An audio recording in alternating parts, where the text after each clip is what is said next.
बिस्मिल्लाहिर्रहमानिर्रहीम। अजीज़ तलबा, अपने subject ET223 EMI electrical wiring instrument के प्रैक्टिकल के साथ हाजिर हैं।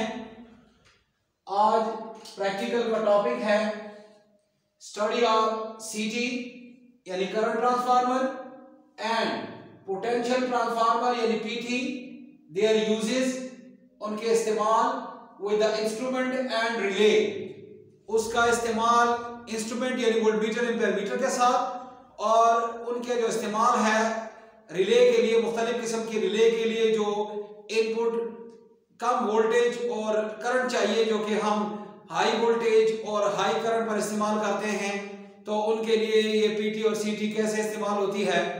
आज हमने इस प्रैक्टिकल में CT और PT की स्टडी करनी है कि वो क्या चीज़ है, उसकी कंस्ट्रक्शन क्या है और उनके कनेक्शन किस तरह होते हैं और वो कैसे लगाए जाते हैं और उनके लगाने का मकसद क्या है। अजीज तलबा, इस प्रैक्टिकल के टूल्स एंड इक्विपमेंट्स में हमारे पास CT यानी current transformer, CT ampere meters. यहां पे एक बात काबिल गौर है कि हमने लिखा CT एम्पेयर मीटर, यानी एम्पेयर मीटर हमें चाहिए होता, लेकिन यहां हम लिख रहे हैं CT एम्पेयर मीटर। इसका मतलब यह है कि एक पॉइंट जो कि और तलब है वो यह है कि हर एक एम्पेयर मीटर CT यानी करंट ट्रांसफार्मर के इस्तेमाल में नहीं होता, यानी उसके साथ इस्तेमाल नहीं हो सकता। करंट ट्रांसफार्मर के लिए जो एम्पेयर मीटर इस्तेमाल होता है उसकी रेशो यानी करंट रेशो उस करंट ट्रांसफार्मर के साथ सेम होनी चाहिए जो कि उन पर गिवन होते हैं। इसलिए वो एम्पेयर मीटर हम इस्तेमाल करेंगे जो कि CT के साथ रेशो वाइज मैच करती हो। तीसरे नंबर पर PT यानी पोटेंशियल ट्रांसफार्मर, और इसी तरह मैंने यहां पे लिखा PT वोल्टमीटर यानी वो वोल्टमीटर जिनकी वोल्टेज रेशो जो है पोटेंशियल ट्रांसफार्मर और उस वोल्टमीटर की सेम हो।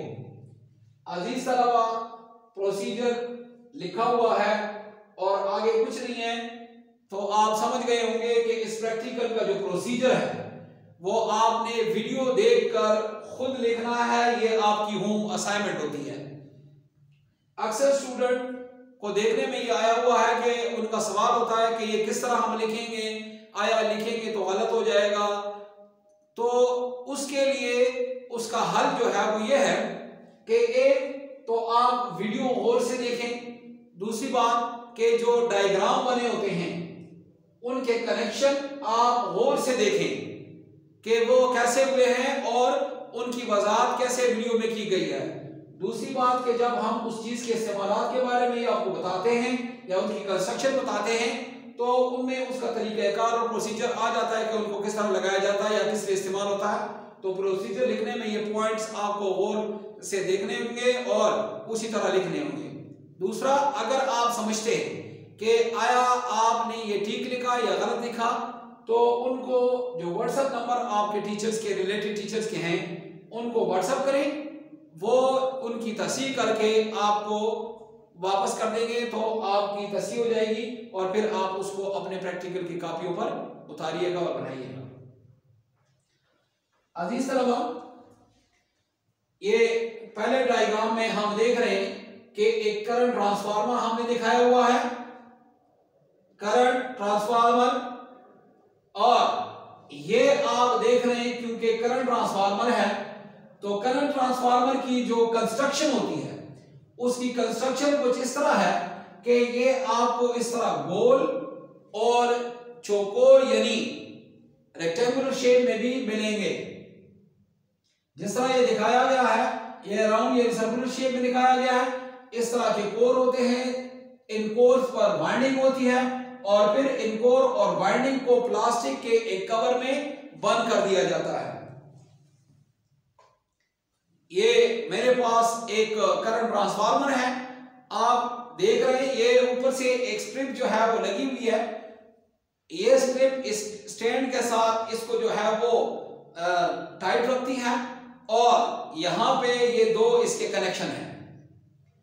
हर ट्रांसफार्मर यानी करंट ट्रांसफार्मर को इस्तेमाल करते हुए उससे पहले ये जो उसका नेम प्लेट होता है वो देखने के लिए होता है, और वो देख के आप इसको इस्तेमाल करेंगे जिस पर उसकी करंट रेशियो और जो कनेक्शन होते हैं वो गिवन होते हैं। और कंस्ट्रक्शन में ये है कि ये वो प्लास्टिक है, प्लास्टिक कवर है जो वाइंडिंग के ऊपर लगी हुई है, और ये इसके अंदर गोल सर्कुलर शेप के जो है वो कोर है जिस पर वाइंडिंग हुई है, और उसके दो एंड यहाँ पे है। ये इसकी सेकेंडरी वाइंडिंग होती है।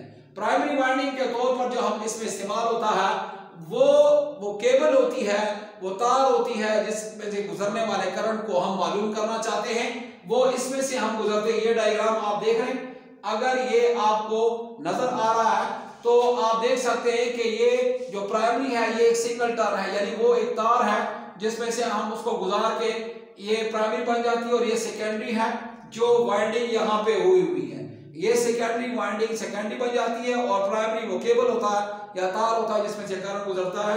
यहां से हम एम्पीयर मीटर के कनेक्शन करते हैं सेकेंडरी पर, और प्राइमरी में जो करंट गुजरता है इंडक्शन की वजह से वो स्टेप डाउन हो जाता है सेकेंडरी में, और सेकेंडरी पे हम एम्पीयर मीटर लगा के उसकी रेशियो मालूम करते हैं। ये मालूम रेशियो के मुताबिक वो मीटर है जिस पर ये नेम प्लेट में गिवन होता है, और ये तकरीबन 200 एम्पीयर तक कभी कभार और 100 एम्पीयर तक जो है वो रेगुलरली इसको आप यूज कर सकते हैं बीसीटी। दूसरी बात ये पीटी है, पीटी पोटेंशियल ट्रांसफार्मर है। पोटेंशियल ट्रांसफार्मर में एक प्राइमरी और एक सेकेंडरी होती है। प्राइमरी ज्यादा टर्न की होती है क्योंकि वो हाई वोल्टेज पे लगाते हैं, और इसके अलावा सेकेंडरी जो है वो कम टर्न पर मुश्तमिल होती है जिसके साथ हम वोल्ट मीटर लगाते हैं, और इस तरह से कनेक्शन कंप्लीट हो जाते हैं। हाई वोल्टेज की जो करंट होती है प्राइमरी में वो स्टेप डाउन होकर सेकेंडरी में वोल्ट मीटर को देती है, और वो हाई वोल्टेज की रेंज को जो है वो मेजर करती है। इस तरह ये आपने देखा दोनों डायग्राम्स। इसके अलावा सीटी करंट रेंजेस और पीटी वोल्टेज रेंजेस जो है उसके पिक्स मैं इसके साथ आपको सेंड कर दूंगा। उसके मुताबिक जो है वो सीटी का इंतखाब करके आप डायग्राम के मुताबिक सीटी लगाएंगे और पीटी लगाएंगे, और इस तरह आप दोनों का इस्तेमाल जो है वो हमने आपको इस प्रैक्टिकल में सिखाने की कोशिश की है। अजीज तलबा, दरअसल ये जो सीटी और पीटी है ये हम इस्तेमाल क्यों करते हैं? तो जो डीसी एम्पीयर मीटर और वोल्ट मीटर होते हैं उसके शंट और मल्टीप्लायर से हम उसकी रेंज बढ़ाते हैं, जबकि एसी में ये इस तरह मुमकिन नहीं होता। अगर हम इस तरह करेंगे तो एसी वोल्ट मीटर और एम्पीयर मीटर की जो शक्ल है वो तब्दील हो जाएगी, बहुत बड़ी हो जाएगी, जिसकी वजह से बहुत सारे लॉसेस आते हैं। लिहाजा उस हल के लिए एक दूसरा हल जिसको करंट ट्रांसफार्मर और पोटेंशियल ट्रांसफार्मर कहते हैं, ये एसी एम्पीयर मीटर की रेंज बढ़ाता है, जबकि पोटेंशियल ट्रांसफार्मर जो है वो एसी वोल्ट मीटर की रेंज बढ़ाकर हमें हाई वोल्टेज और हाई करंट की मेजरमेंट दोनों देते हैं। और इस तरह हम हाई वोल्टेज से और हाई करंट लाइन से दूर बैठकर इसका एक बहुत बड़ा फायदा होता है, हम हाई करंट और हाई वोल्टेज को मेजर कर रहे होते हैं सबस्टेशन वगैरह में। अजीज तलबा, उम्मीद है आपको आज का जो प्रैक्टिकल है वो समझ में आ गया होगा। इसके अलावा अगर आपके जहन में कोई सवाल बनता है या कोई क्वेरी है तो मेरे व्हाट्सएप नंबर पे आप पूछिएगा, इंशाल्लाह आपको भरपूर और मुतमईन जवाब देंगे। वस्सलाम।